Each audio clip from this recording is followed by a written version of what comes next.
I moved here from the Kansas City area in the 70s. My parents built a house on Plattsburgh Road, and not unlike a lot of parents, they moved here. They chose Kearney because of the school district. Imagine that. Imagine that.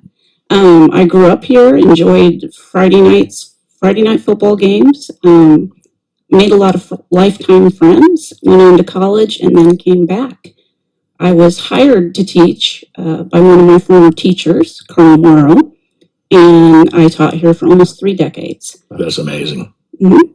Yep, and I was happy to raise my kids where I grew up. Right. I felt like it was the best fit for us, and I'm still here. I feel like that being on the school board is going to allow me to reconnect to the kids in the district and keep on advocating for them. Well, you told me when you first came in here, we talked a little bit about your past, and Mm-hmm. you said you kind of miss those kids. I do. Yeah. Yeah, I mean not your own necessarily, but the kids you taught. Yes, absolutely. They were the best part of teaching. Yeah, that's the whole purpose. Mm-hmm. Yeah.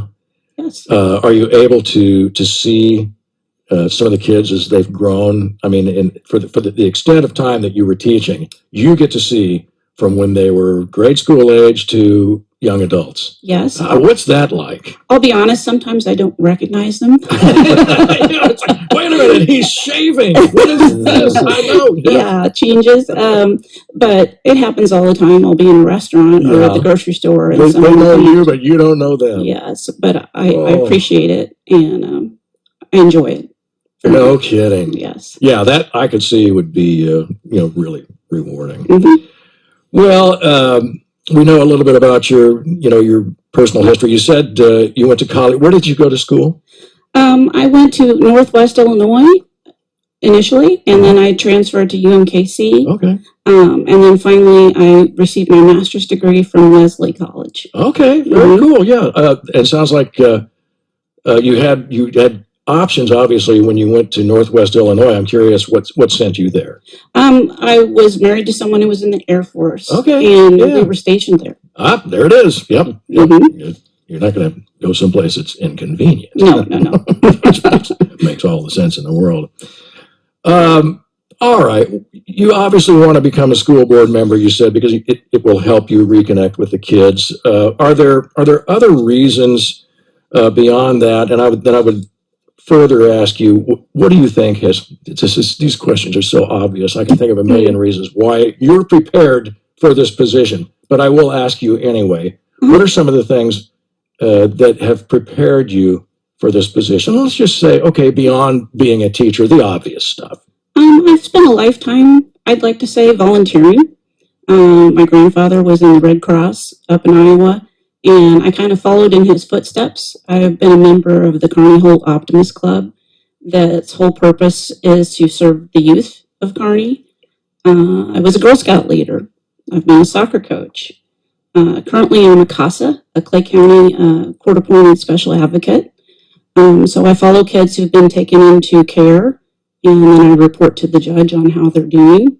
Volunteering and giving back to my community has always been kind of a part of who I am, and school board seems to fit. Wow, a guy would say, "That's it. That's all you do." That's wow. I mean, when do you sleep? That's amazing. Thank you. That's quite an impressive resume. Thank you. I would say you have the qualifications. All right. Well, let's get into this here a little further. Look, this has been a tough couple of years. Sure. For everyone. Sure. I don't think there's any doubt that we broke some ground in things that none of us probably would ever dreamed that we would have had to go through. And at my age, I never would have imagined it. But in the middle of all that, social media had obviously, this is where we see and frankly get a lot of our news and information. And what we've learned is that from social media, that the current academic program, according to some, needs some changes. Okay, well, we're always I think in education, I'm going to believe that change is ever present. Constantly. But with respect, I think, to the past couple of years, are there some things that stand out to you that we could do better? And I'm sure there are, but in your mind, what are some things that we could do to improve, the way that we might handle a thing like, oh, I don't know, a pandemic? Well, it was a learning curve for all of us. And some parts of it, the way things were handled, and Kearney is not immune to this, we had to learn from. At the secondary level, I think it was a little bit easier. Elementary kids, though, struggled with remote learning, for example. I think the push that we're headed towards with STEAM and real world learning are great. And I say STEAM instead of STEM. Interesting. STEAM is STEM with an A added for art. Oh, okay. So, for example, if you're studying, let's say, a bridge, and you do the science and the technology, the engineering and the math, if you add the element of art, if a child, a student can build a bridge, maybe sculpturally, they have a better understanding. Form follows function. Mm-hmm. Yeah. Absolutely. And so I'm a big advocate of STEAM. Okay. Well, I like that you have that on here. That's the thing that we maybe could have talked about before, but I like it. And then we talked about the real world learning curriculum, and before we've sort of compared it to traditional classroom learning, but I think the bottom line is we recognize, and you certainly, as a 30-year teacher? Almost. Okay. Not quite. Kids learn in different ways. Yes. Every child learns a little differently, and I think this is interesting. From a teacher's perspective, can you think of any examples when you saw, as you were teaching, specific children who you knew were really bright, but might perhaps have struggled a little bit with some of the traditional teaching? Can you think of an example? Absolutely. I believe in multiple intelligences, and some kids do great with just presenting the material, but other kids need the hands-on. I'm fairly confident that the high school teachers can attest to the fact, after the pandemic, that the classes that are hands-on are crowded and full at this moment. They want to be able to touch and see and do. Yeah, you're answering, I think, some of the questions we have with remote learning too. When we talk about that, and I think that's true. I mean, well, let's talk about that. As we know, for however long, and I don't really know the amount of time that the kids were actually out of school and trying to learn through a computer screen. I mean, they were, I don't know, that's hard for me to do as an adult. I mean, those kind of meetings where the Zoom meetings, and it's not the same. Right. I would imagine that it's even more intense for high schoolers and kids who are in the developmental stages of socialization, things of that nature.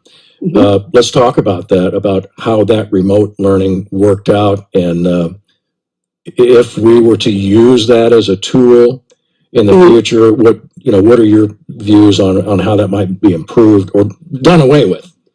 I think that we learned a lot from the experience, and there were lots of factors, and it wasn't the same for every child. First of all, you have to have access to the technology. You have to have parents that are supportive of you using the technology. You have to have teachers who are trained to use the technology. And when you say technology, you're referring to the computer and the system software that it takes to get that connection. Right. If you're in a family whose only technology is a cell phone and mom has to take it to work, that could be an option. They can't participate as easily. Yeah, right. That's what I wanted to say. I know, I get it. And that makes perfectly good sense. And 100% of the population doesn't own computers. Right. And it seems odd for those of us whose livelihood depends on it. Right. Or access to the internet, or your phone is unhooked, or all kinds of factors. So, so technology plays a big role in this. Yes. And making sure that, so what you're telling me is that we somehow would need to make certain that every child, every student has Mhm. access to the technology. Absolutely. Yeah, which makes perfect sense to me. Mhm. Now, I don't know if, or does Kearney give the, don't they, all the kids get iPads Yes. now, or Yes. some kind of a tablet? As far as I know, Yeah, yes. okay. Mhm. So that's helpful Helpful. to some extent. Right. I know that myself, when I lived in the country, when I say the country, five years ago, I lived out off of Henson Road. Our internet was spotty at the Right, time. yeah, So taking an online class for me was difficult. yeah. So that's also a factor. How did you overcome that when the signal was bad? Skip class. I dropped out of that class. I got you. Yeah. No, I get it. Okay, well, that's helpful. I think just let me hear your thoughts again then on that, because I think you were heading that direction. Sure. With the actual contact, the human contact, the one-on-one or a classroom setting content versus remote learning. Human contact, especially for the younger kids, is important. Kindergartners need to see that smile on that kindergarten teacher face. It's important, and I don't recommend remote learning for the youngers. I don't either. I would tend to agree with that. Well, it's impersonal. Yes, And absolutely. I look for as many opportunities, I think, as possible, even in life, to talk to people face to face. It's, So much better. we're doing business or anything. Brian's shaking his head. Yes, agreed. Well, that makes sense. Okay, I think, you're doing a nice job of covering things that I was going to ask you anyway. Thank you. Parents have complained about a lack of communication. This one kills me. This is my probably fourth or fifth time to read this question, but it's about a lack of communication over bus schedules and confusion that surrounds the return to learning plan guidelines. Now that, I assume, the return to learning plan is getting kids back in school in person, as we just discussed. So there were some things that apparently some parents felt, okay, the communication is falling short, or I'm not getting what I need to see my way clear to make this happen. You can talk about that, as you could tell me then what steps would you recommend for improving communication and transparency from the school district to parents. I think I could start with when I was a kid. When I was a kid, everybody received a copy of the Kearney Courier. That was our local newspaper. And every fall, they printed the bus schedule, for example. One full page of the bus schedules.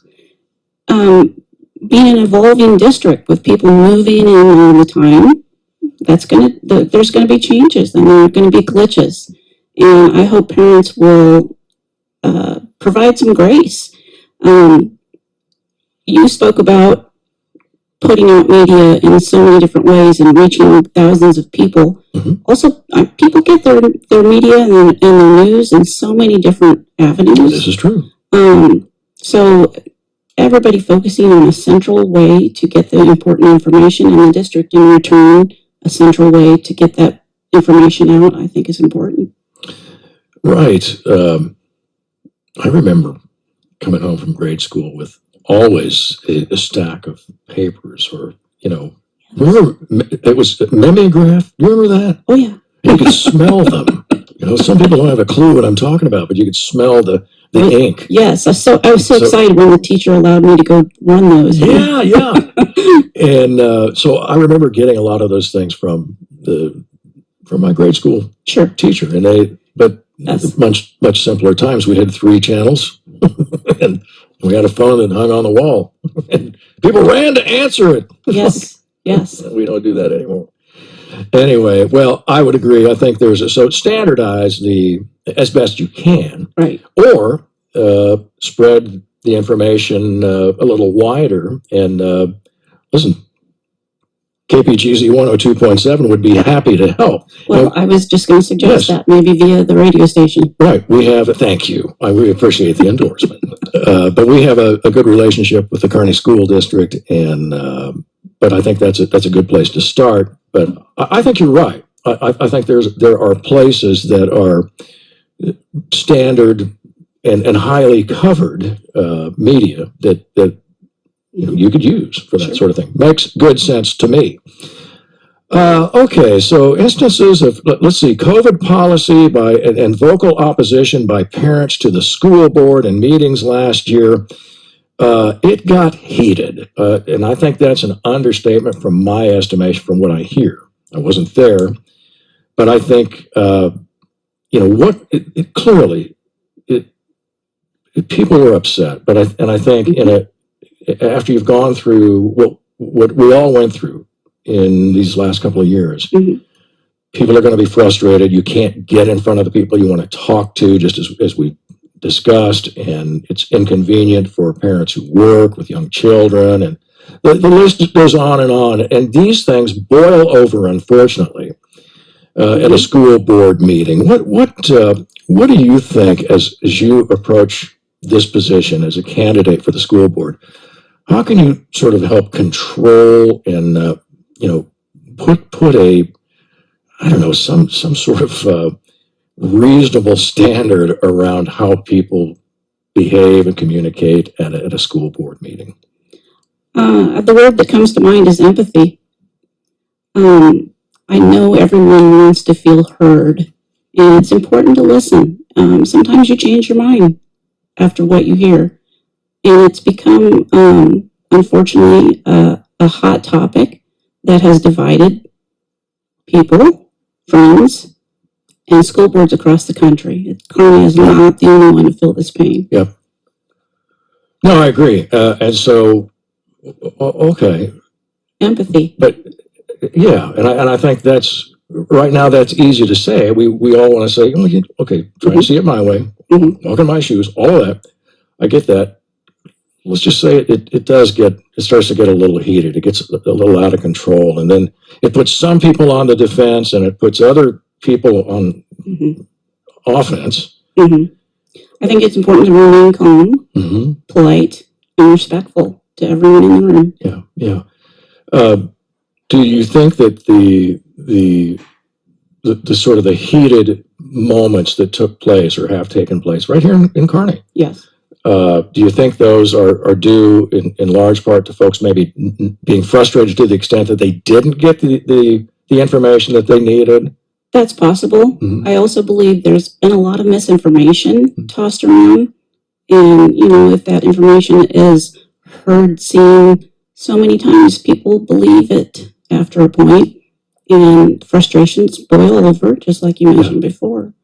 And I understand that. Yeah. Okay. So as we kind of look further down the road, we talked about these just briefly before we went on the air about mandated masks and vaccinations. What are your thoughts on masks and as we went through this whole thing? Do you have take a position on that at all? Well, fortunately, our numbers are way down. I hope it's not going to be an issue this fall.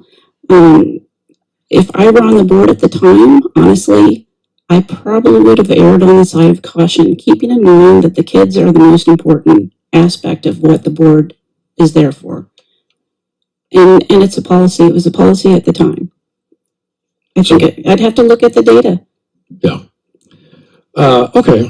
How hard was that? Not hard at all.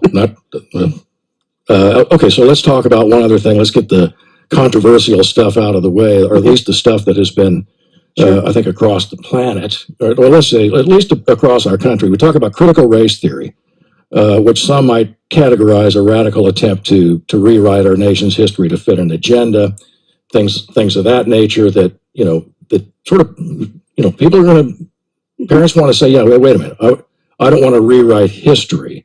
And I want to make sure that as a parent, that I have some say over what is being taught over the curriculum. Your thoughts? Critical race theory is a college level theory that's highly misunderstood. I believe if you went into a room with 10 people and asked 10 people what it was about, you're going to get 10 different answers. It's not taught in our school system. You can find the DESE website online, and it's easy to find out for yourself that it's just not part of our system. I do believe in teaching history accurately but at the right age level appropriate to the learner, to the student. Seems reasonable to me. I like that answer. Thank you.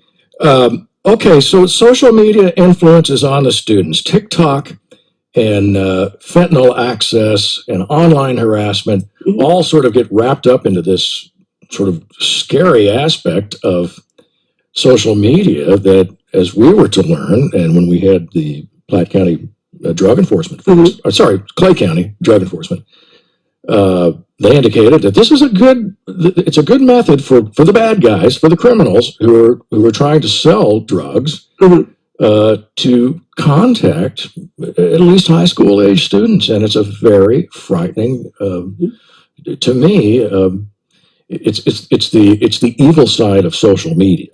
Yes. Is there a way we can control that? No. I have a friend who, when her kids go to bed, their cell phones go into the parents' room at night to be plugged in. I think a lot of that comes from the parents.